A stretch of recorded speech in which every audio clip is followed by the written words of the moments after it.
BDK Palembang kembali menunjukkan komitmennya menuju predikat zona integritas. Pada Selasa 25 November 2025, tim BMB-PSDM hadir melakukan pembinaan dan monitoring terkait percepatan pembangunan zona integritas sesuai instruksi Menteri Agama nomor 3 tahun 2025. Kasubag TU Haji Mukmin menyampaikan apresiasi sekaligus harapan agar masukan dari tim pembina dapat memperkuat langkah BDK Palembang menuju predikat WBK dan WBBM.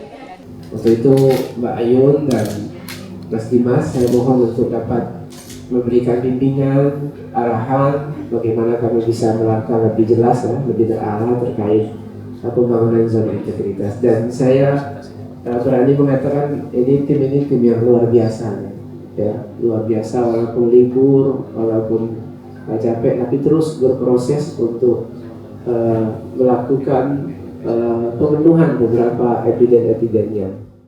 Melalui monitoring ini, setiap area pengungkit dievaluasi mulai dari manajemen perubahan, tata laksana, SDM, akuntabilitas, pengawasan hingga pelayanan publik.